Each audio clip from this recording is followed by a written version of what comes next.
Magandang hapon mga kabay. So meron po akong estimate dito mga kabay. Ayan, old model po ito na DeWalt. Ayan.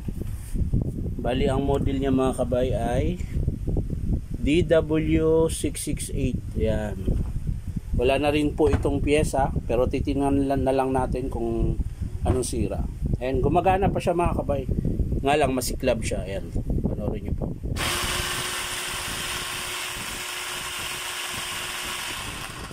Tapos maganit po, tsaka mabagal na po yung andar. So titingnan na lang natin mga kabay ko nung sira. Ayan. So tara, samahan nyo ako mga kabay. So ayan mga kabay, nakalas ko na po yung screw. So hugutin na lang po natin yung carbon.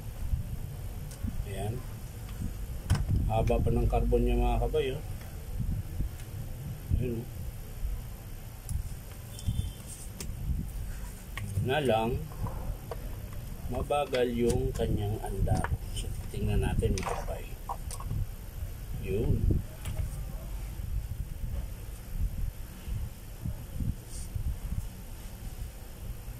Mabagal ang kanyang andar.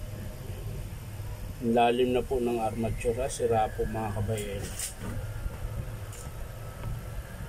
Isang bar niya mga kabay. Pingas po eh. So, yung field coil din niya mga kabay ay meron na pong dugtong. Ayan.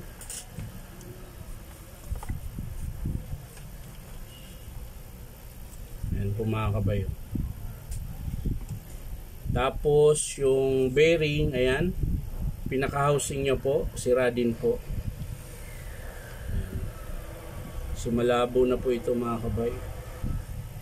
Malabo na pong magawa ito. Kasi para na siyang bumiling bago din. Kasi papalit tayo ng armature, field coil, tapos yung stick bearing niya rito mga kabay. Kaso lang itong stick bearing na to, buo po siya sa housing. Yan. So kailangan ng housing. Wala po tayong mapagkuhanan na nito. So yan lang po mga kabay.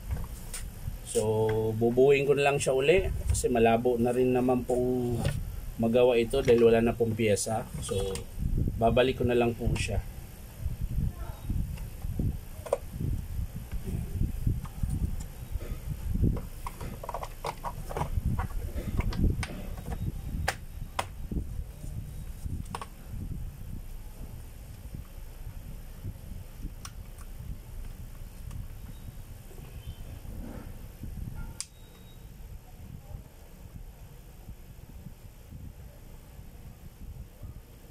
Pumasok ka na Brad.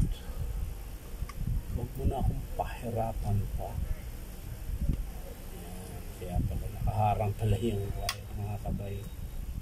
Nakaharang siya. O ayan. So ayan mga kabay, nakabit ko na po siya ulit.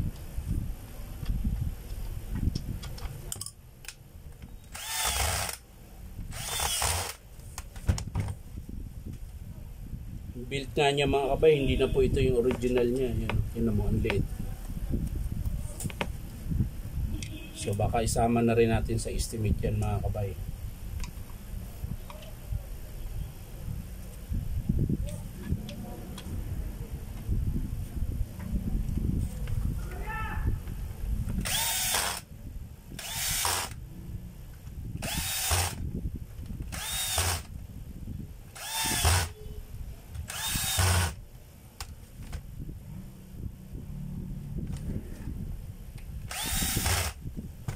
So yan mga kabay, ulitin ko po. Ang estimate po dito ay armature, field coil, tapos yung housing po. Gawa po nung stick bearing niya dito sira. Buo po siya sa housing. So yun po yung yun po yung estimate natin. So yan lang po mga kabay. Maraming salamat. Bye bye.